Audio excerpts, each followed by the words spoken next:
Thank you, and now we move on to Professor Lin Feng from the City University of Hong Kong, and we will talk about the, long title, the tension between state, the Communist Party of China, and religion in, I don't know how to express that, you will do that, in an region, a critical examination of racial inequality.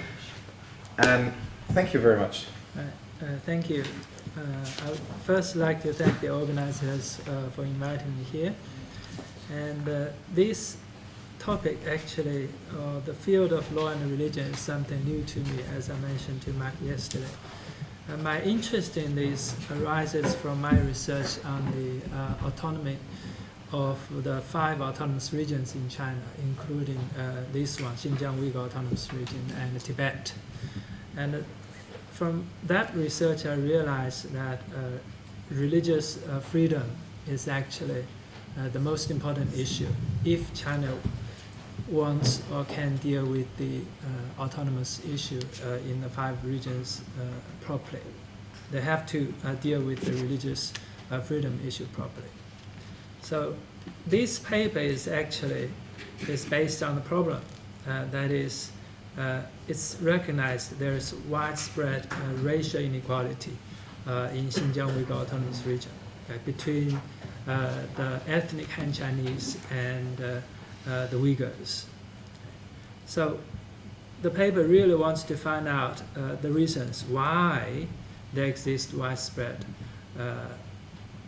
inequality between or against the ethnic Uyghurs, and then to try to find out the ways to resolve the problem. So that's the purpose. I start with a brief introduction about the legislation in China and also the government's policy. If you look at the laws in China, I'm talking about the positive legislation, there exists actually a lot of legislation to protect the equality among different races. Start with the international treaties to which China has signed or adopted. There are altogether 27 of them, including the ICSCR, the International Convention Against Racial Discrimination, and the various international labor organizations conventions. So China has become party to them. But it has been noted by the treaty implementation organ that China has not addressed the questions or the discrepancy between legislation and actual implementation with regard to the ethnic minorities in China. Then at the domestic level, if you look at the legislation, there are again a lot of them, starting from the Constitution itself. Okay. The Constitution has basically 2 provisions. They're providing, one is for the equality for all nationalities, which mean the ethnic groups in China. Okay. And the second is to provide the no discrimination against individuals on various bases, including race and religious belief. Okay. But in China, the problem is the Constitution is an aspirational document, in the sense that it's not justiciable before the courts. So therefore, the implementation of the Constitution really depends on other national legislations. And there are, in that aspect, if you look at the area of employment law, there are 2 specific national legislation. One is the labor law, and the other is the employment promotion law. In both of those national legislation, actually, it's provided that there should be no discrimination against people on the basis of race or religious belief. And there are also, of course, other sources of law, like the State Council's directives, because under the Chinese Constitution, some executive organs have been given or granted the legislative authority. So they can issue positive legislation below the law. And there are also some of them. I'm not going into details. And also at the policy level, government For example, there is a white paper in 2004 on the employment, which also stated very clearly the employees have the right against discrimination, okay, on the basis of ethnic origin or religious belief, etc. And the local level also. So if you look at that, you can get the impression that Chinese law as well as the policy provide protection, okay, of the right to racial equality. But then the problem is, if you look at the reporting, here I rely on two sources. One is the China Labor Bulletin. The other is the Congressional Executive Commission on China, that's the American one. So they have collected the information on actual racial discrimination cases in China against the ethnic Uyghurs. So I've taken 4 examples out of that. You can see that there are discrimination by the local governments in Xinjiang. There's also discrimination by the what do we call the institutions in China, meaning those quasi-governmental organs which are funded by the government, like the schools, universities, hospitals. And also there's discrimination by state-owned enterprises, particularly in the area of industry relating to the petroleum.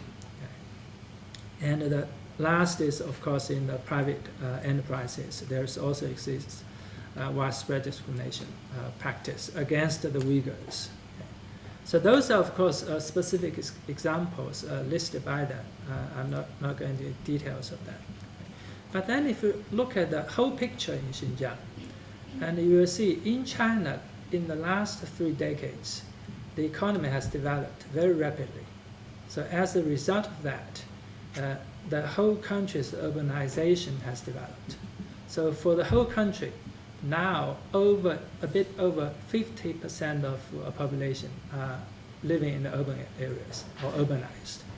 Whereas if you look at the Uyghurs in Xinjiang Uyghur Autonomous Region, and one study has mentioned that in year 2000, about 80% of them, Uyghurs, were farmers. And 10 years later, by 2010, 83% of them stayed as farmers. So it increased instead of decreasing. So one reason identified by one research is that discrimination, because discrimination against them make it difficult for them to find jobs in cities. So as a result, they prefer to stay on farms. And but the second related issue there's a general tendency that in Xinjiang Uyghur Autonomous Region, the high-paid jobs usually go to the ethnic Han Chinese, whereas the low-paid jobs will go to the Uyghurs. That's an observation made by another study. But where the Chinese government has done something to change that situation, as far as in the education area, they actually have done it. There is a sort of, we can say, policy to send thousands of students from Uyghur Autonomous Region to study in other parts of China. And there's also sort of, we can say, similar to the American affirmative action, to give preferential treatment for those Uyghurs to enter into universities. The admission scores for them will be much lower than the ethnic Han Chinese. Okay. So they were given opportunity to study to improve their educational background. Logically, that will lead to the improvement of the employability of them. But the reports so far have seen that there's nothing following after the education. Okay.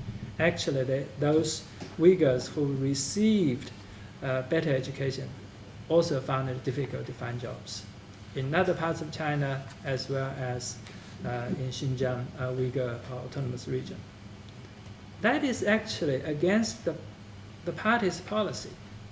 In the about decade ago, party has a policy that in Xinjiang Uyghur Autonomous Region, together with the other 4 ethnic autonomous regions, the officials in those 5 autonomous regions, or the percentage of government officials, should be brought gradually equivalent to the percentage of the ethnic people in those regions. Take Xinjiang, for example, it's about 60% of the population are Uyghurs. So the officials ideally should be brought up to 60%. Okay. Those should be Uyghurs, but in reality it's much lower than that.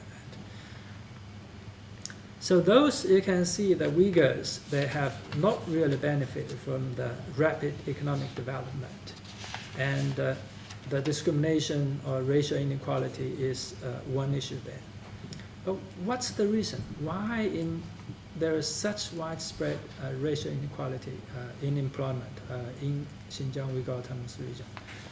From the literature I've reviewed and also my own observation, I've identified 6 reasons for the existence of the racial inequality.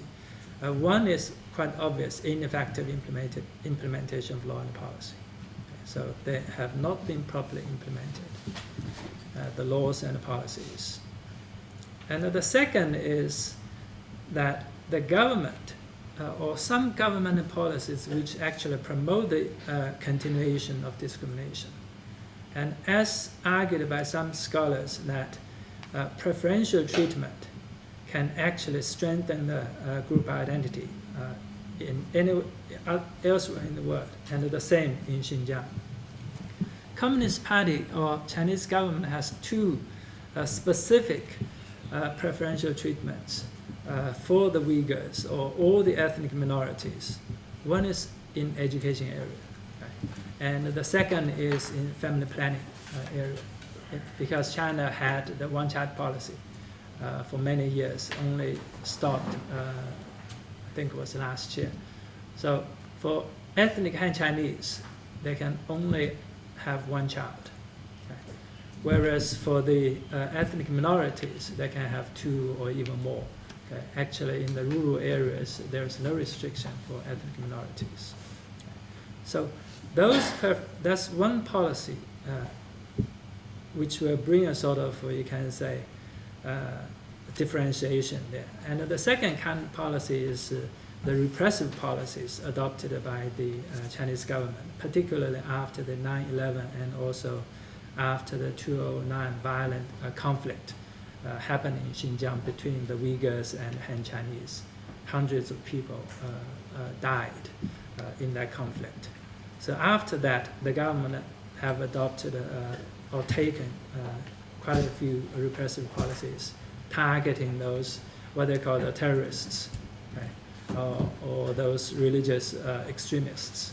Okay. But then actually when in the implementation of the policy, it's targeting the Uyghurs, essentially. So the policy aspect. The third reason is the party's policy, the Communist Party and also the party's policy in particular. Because in China, the party Communist Party is in the leading position, which is actually guaranteed by the Constitution itself, the leadership of the Communist Party. Right? And the Communist Party is in charge of the appointment of all officials in China. Okay? In reality, in law, they are only in charge of recommendation, okay, of officials. Their actual appointment should go through the People's Congress, which is equivalent to the sort of parliament in Western countries. But in reality, their recommendation, most of that, I'm not talking about 100%, it's about 95, you can say 98% of the recommendation from the party will be approved by the People's Congress at different levels. And if you look at in Xinjiang about the administration or the appointment of officials, Communist Party has a policy that is the chairman of the local government must be an ethnic Uyghur, whereas the chairman or you can say the number 1 person of the party secretary, they call, of the Communist Party in all ethnic minority regions must be Han Chinese, ethnic Han Chinese. Whereas and also the ethnic Han Chinese in charge of the army there, stationed in those ethnic minorities. So the actual power is actually in the Han Chinese, not in the Uyghurs' hands. And the Uyghurs, they know very well about it. And actually, there's one example I can give you is during my past research, I went to Munich to interview the Secretary General for the Uyghur organization or government in exile. Okay. And his parents were actually Communist Party members and Chinese government officials. But he, as a sort of second generation there, and he fought actually against the sort of ruling of the party there, and eventually went to Munich, and he's now actually on blacklist, could not go back to mainland China. So that's the party's policy. Actually have a discriminative element. The fourth is the ethnic and religious differences, and that are the causes also of the racial discrimination in Xinjiang. And as noticed by a couple of scholars, they say the religion is often associated with division among people in various societies. Particularly in Xinjiang, that's also the case.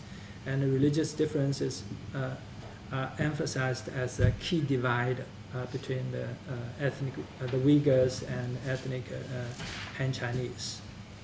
And another related to reason to the ethnic and religious difference is the identity consciousness, particularly of the Uyghurs, because the Uyghurs in Xinjiang, particularly in the urban areas, they have, if you go there to visit, you will see the Uyghurs are actually, you can say, segregated from the Han Chinese, completely live in different areas. Okay. It's not imposed by the government, but it's a self, we can say, created sort of segregation. And there's a bridge, there's actually a street. On one side of the streets, they're all Han Chinese living. On the other side are all the ethnic Uyghurs. And many people who've lived in Xinjiang for decades, I'm talking about Han ethnic Chinese, have never been to the other side of the street. So it's quite, the tension there is quite serious. And the last is the community approval or disapproval of their of their acts. These on both sides, particularly on the Uyghur sides, because if you take if they make friends with Han Chinese, or if the Uyghurs want to marry a Chinese woman, that's possible. Sometimes it's possible, if the girl will convert to the religious belief. But it's absolutely impossible and not allowed by the Uyghurs for a Uyghur woman to marry an ethnic Han Chinese. The community will not accept. So, and the people there know.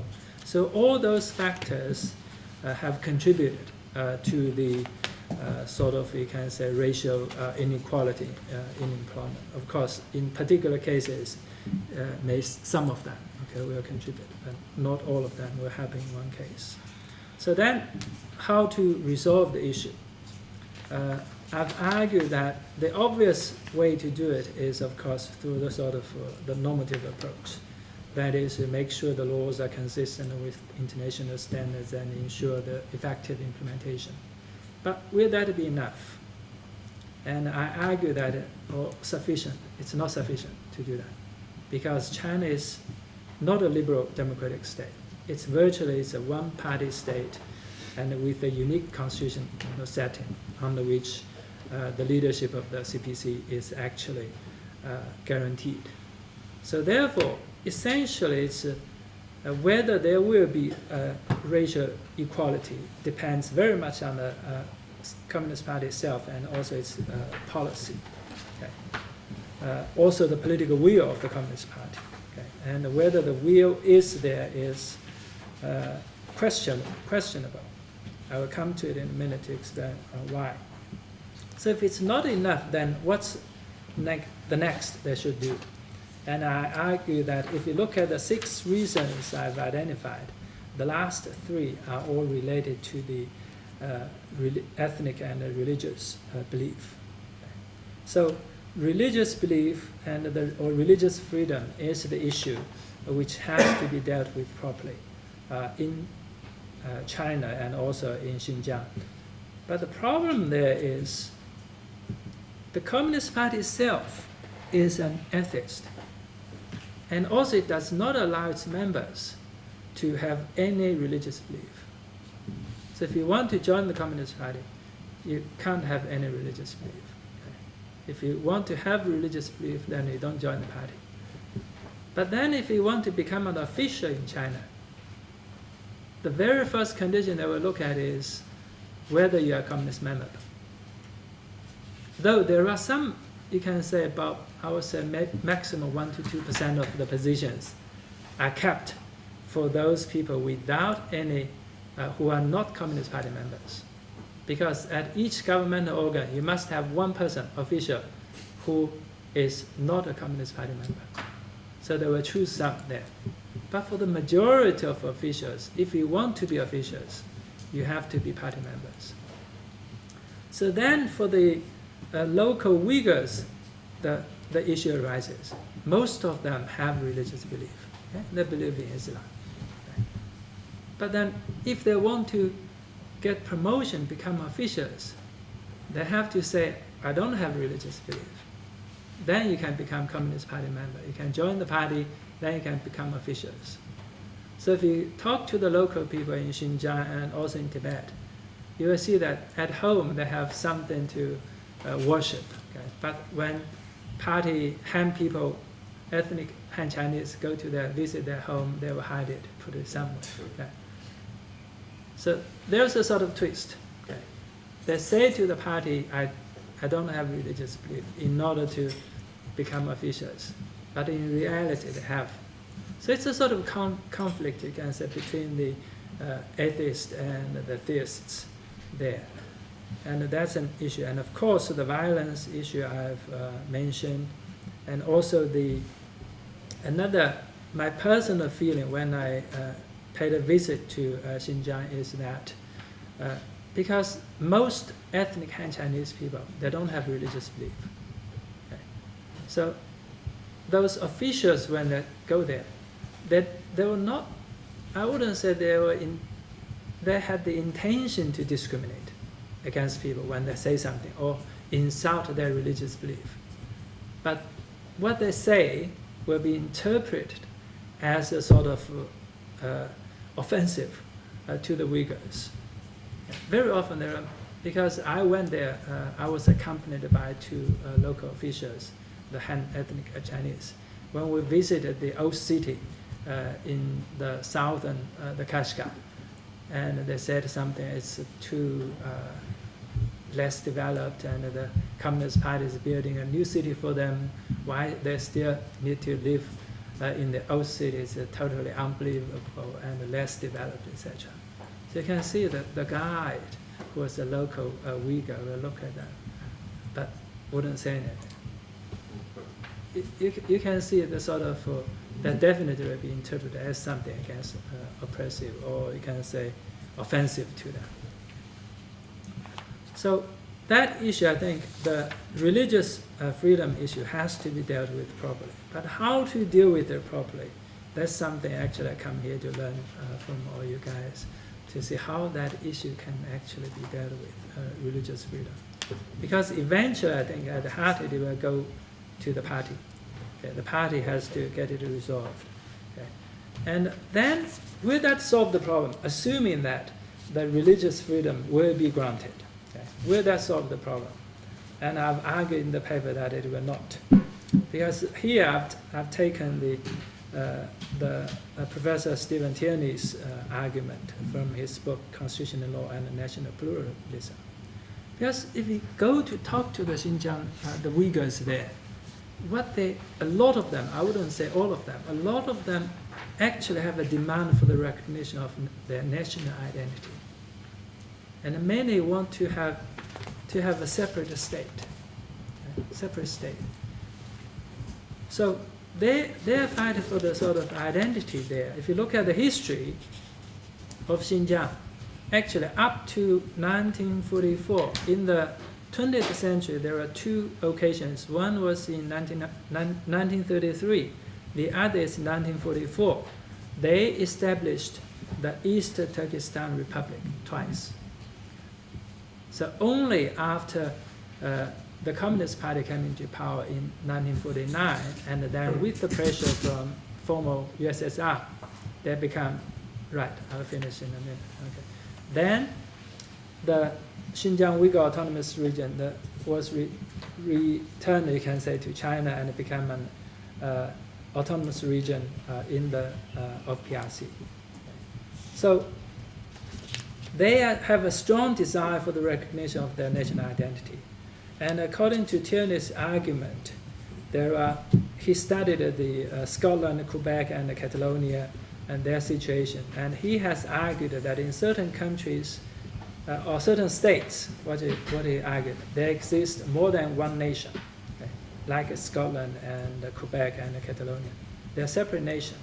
So borrowing that argument, I argue that Uyghurs actually constitute a sort of separate nation within China, and their status should be properly recognized. And in China, actually, interestingly, Chinese constitution gives Uyghurs a better constitutional position. If you look at the devolution aspect, the devolution in Scotland only started in the 1990s, whereas the autonomous status of the Uyghurs were recognized in the 1980s. Okay. So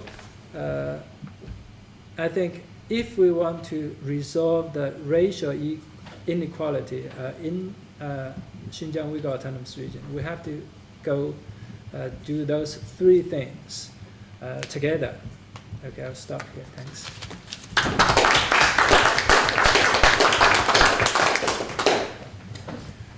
Okay, open for discussion.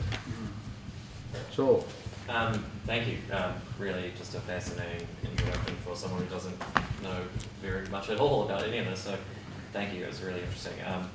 A couple of questions, one abstract, one just more clarification. The abstract question is, as I read your paper, I got the sense that for the party there's a different understanding of non-discrimination. So there's a big debate, in non-discrimination theories and what's the rationale for non-discrimination.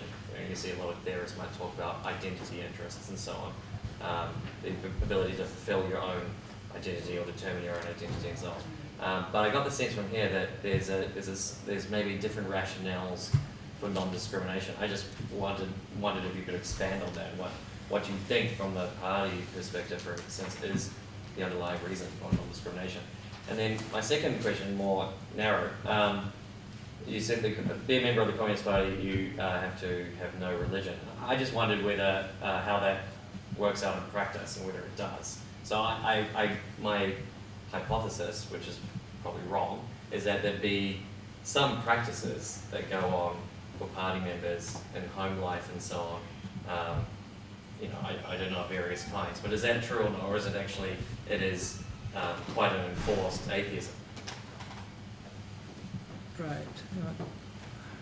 Yeah. Okay. Thanks for your question. If you look at the rationale for non-discrimination, and one interesting thing is here, maybe I say in two aspects. One is if you start from at the very beginning of the Communist Party, it has a sort of firm belief of equality, and it wanted to create a sort of egalitarian society in China. That was if you look at the formal party policy, that was the approach. But the problem is, after the Communist Party got into power after 1949, then in the actual implementation part, it has twisted. That's the same as in many other areas. Okay? It no longer follow that. So the Communist Party itself, you can say it has, that's my interpretation, its belief, it's a sort of, it's a mixture.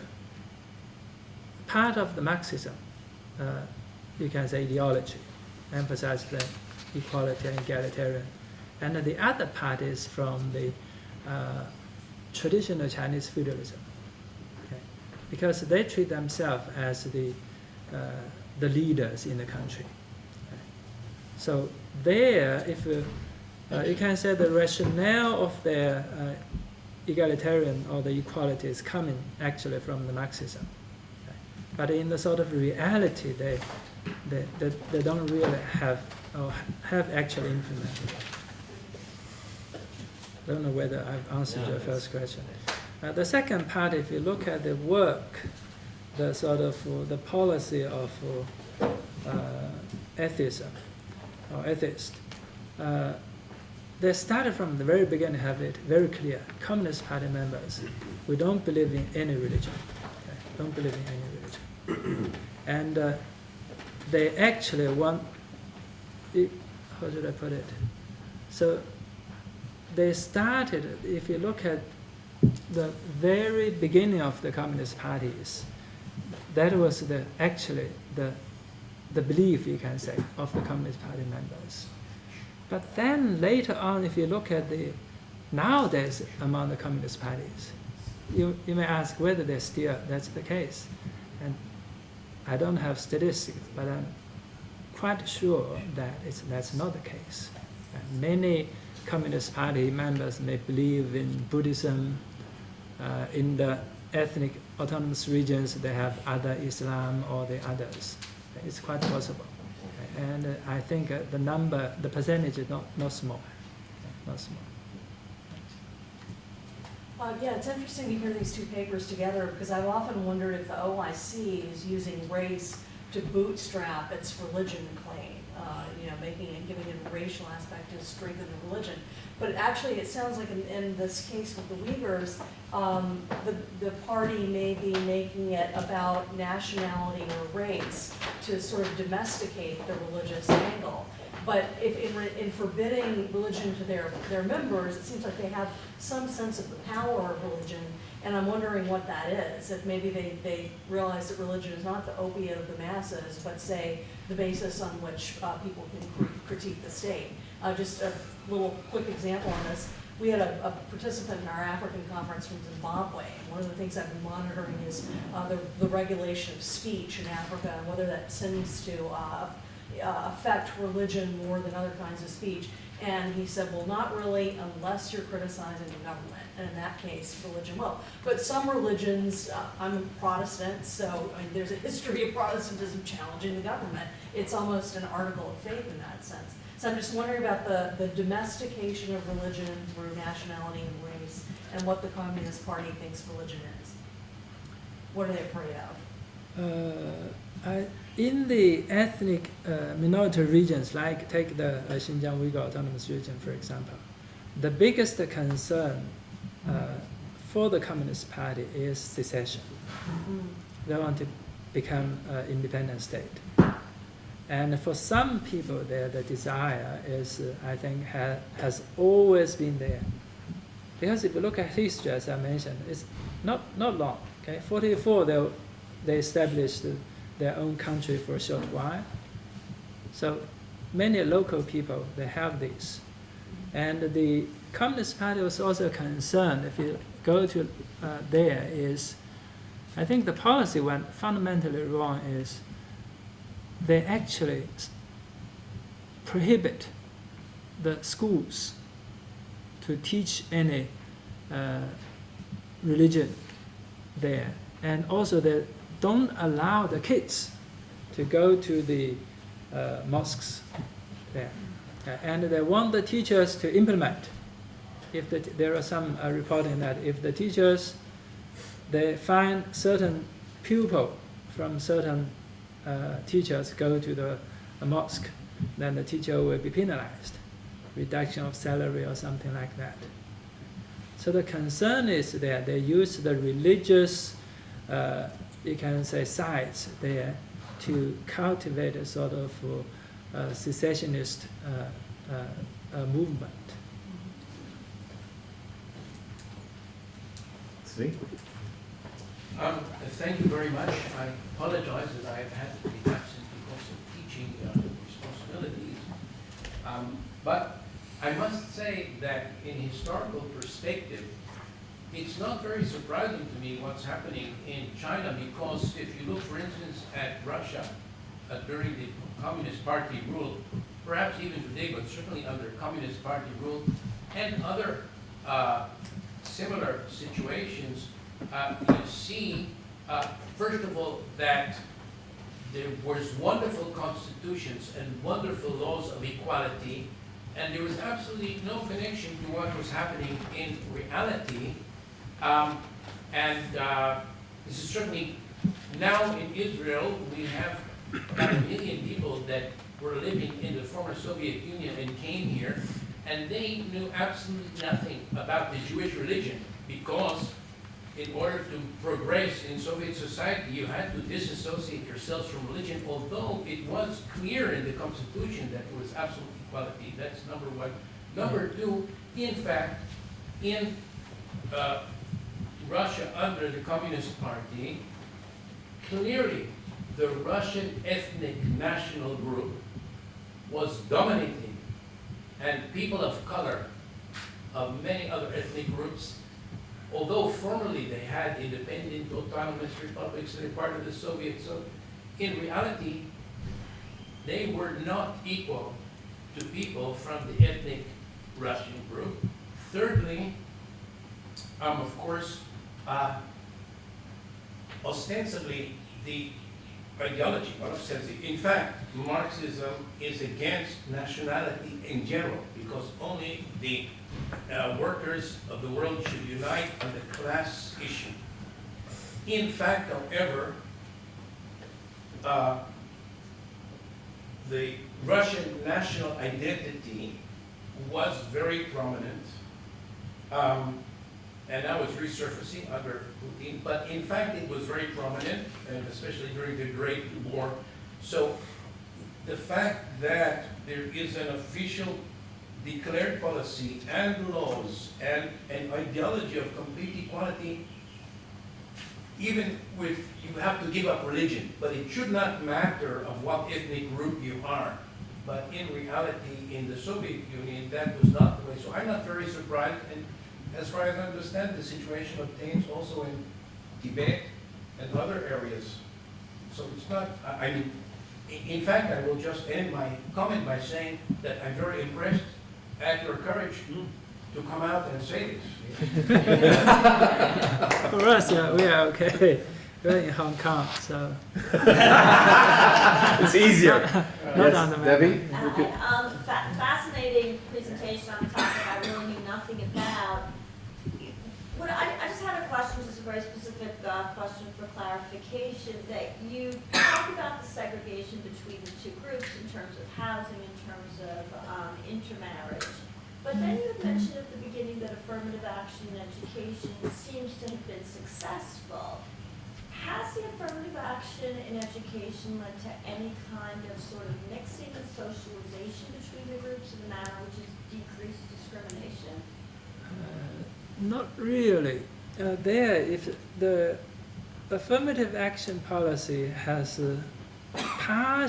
only partially successful in the sense that the education level has been improved. But then the ironic aspect of it is, because in Xinjiang, the Uyghurs, they can go anywhere, that's fine. But once the Uyghurs are out of Xinjiang, go to Beijing, the capital, or Shanghai, or other places, there's tight control of them.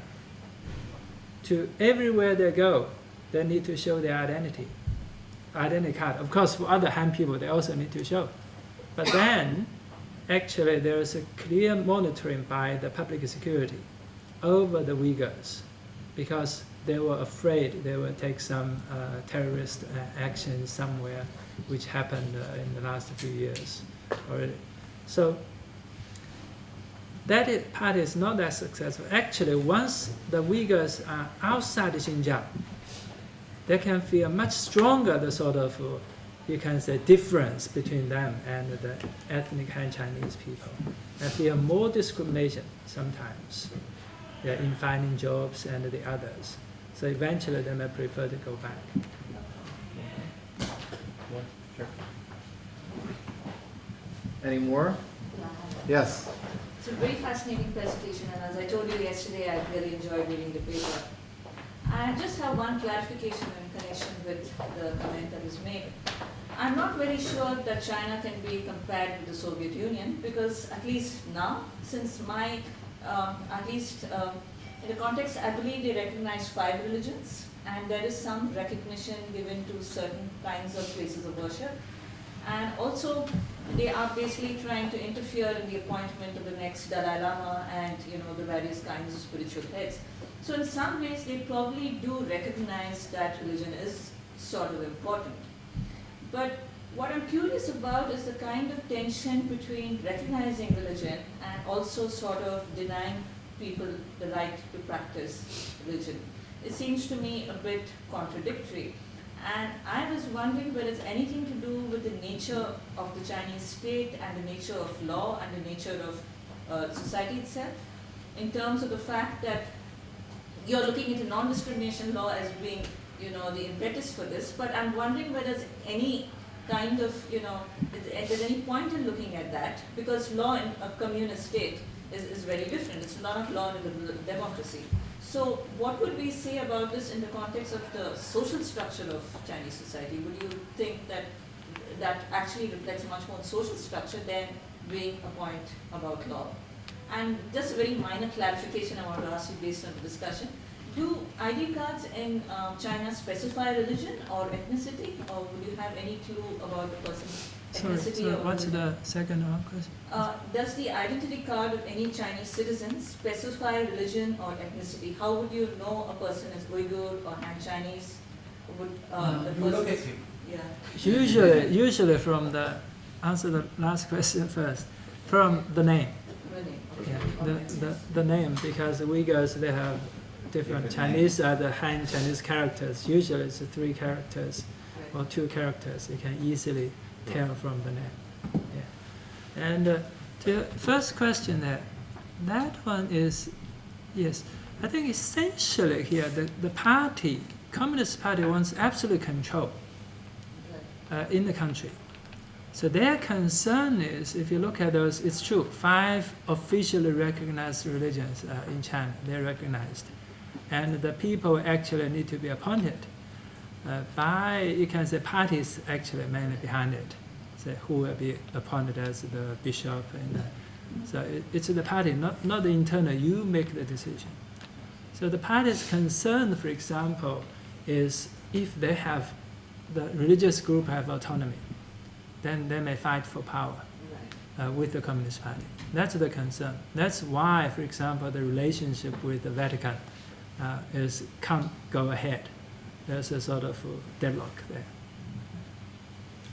How many people there in Xinjiang? How many Uyghurs live there? About 10 million. 10 million. I think this is, I think I would like to try to suggest to think about both talks together. Because in some sense, if I understand correctly, the proposals you propose are state-based solutions. Yes. So you suggest a policy for the Chinese government, and you maybe suggest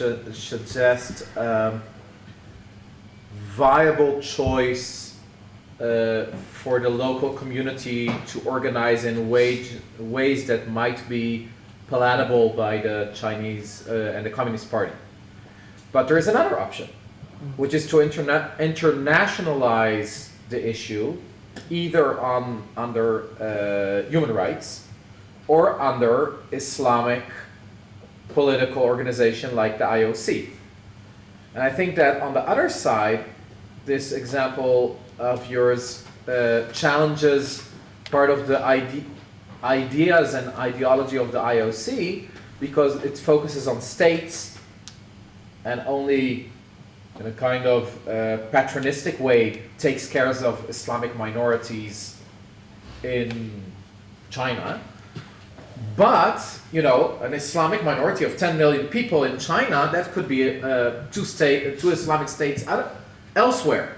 So for the Islamic population of the world, or the Islamic interests, the question, it could be on a religious basis, a global basis, it could be on an international basis based on human rights, and it could be an internal, regional conflict.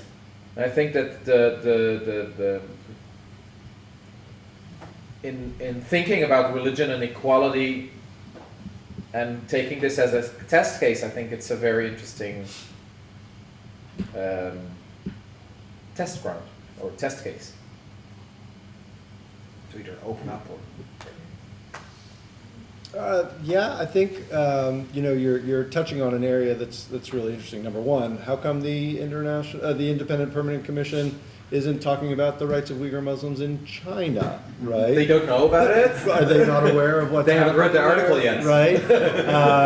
And I think that touches on the fact that, you know, this organization purports to speak for the collective voice of Muslims, and yet, you know, significant Muslim populations in Russia, in India, and Ethiopia are outside and have no say in what or how they're defining these things. So I think that's an interesting kind of shortcoming, and it kind of brings it down maybe to the value of looking at international human rights law in terms of treatment of individuals and treatment of minorities. I mean, the ICCPR provides for the rights of minorities. I will wonder out loud whether or not the Chinese government is living up to ICCPR obligations with respect to the rights of Uyghurs in China, you know, and suggest that they probably aren't.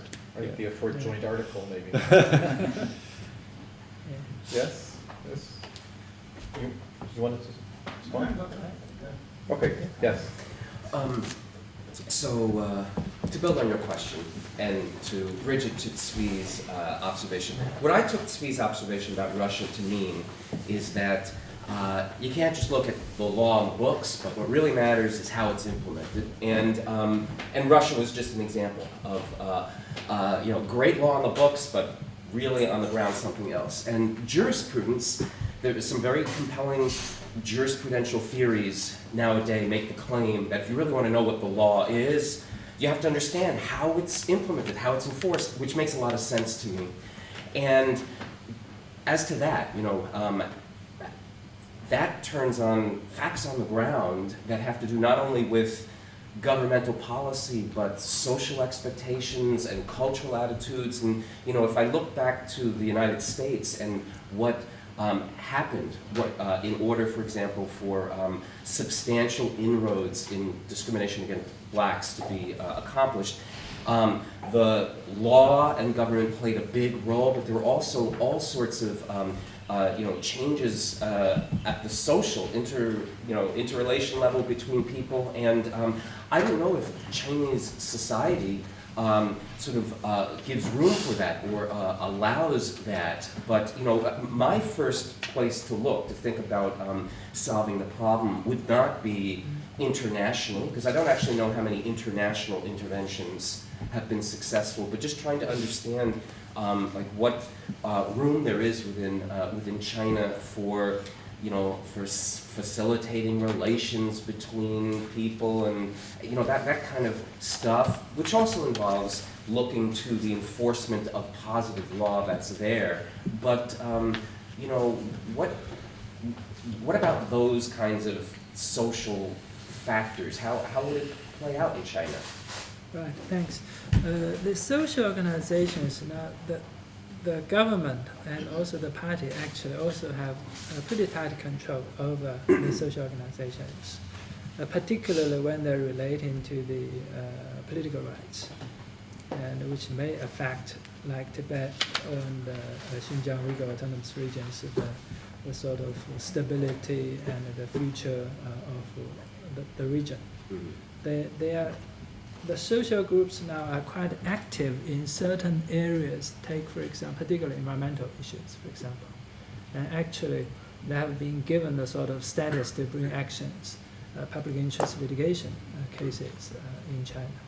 So they've relaxed in certain areas. They if you look at the fundamental rights aspect, there are also some groups, they are doing something. For example, we have a group of lawyers who fight for the interests of the people. But those guys are all under the monitoring of the government. So there's tight control over them. It's pretty difficult for them to, if they want to do something.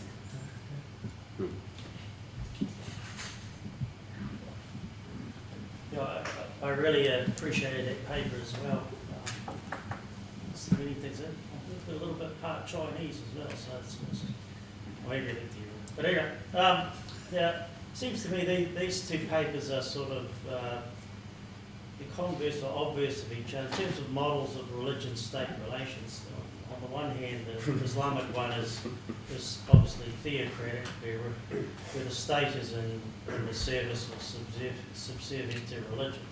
Yours is these old term Erastian or Zero papers, and it's the opposite, where religion is in the service or subservient to the state.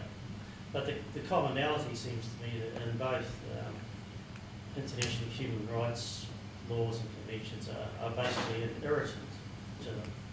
And so in each, rather than reject international human rights in general, just subverse them by various ways. Well, one is to use a phrase that Robert used of these conventions and so on must be read in line with the values of the ratifying state. Chinese values, Islamic values, whichever values are. These totalitarian regimes will simply basically brought no dissent.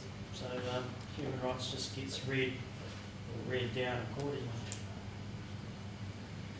That's my take. Well, if you look at the Chinese situation, look at the treaties, for example, 2 covenants that ratified the International Covenant on Economic, Social and Cultural Rights, but not the ICCPR.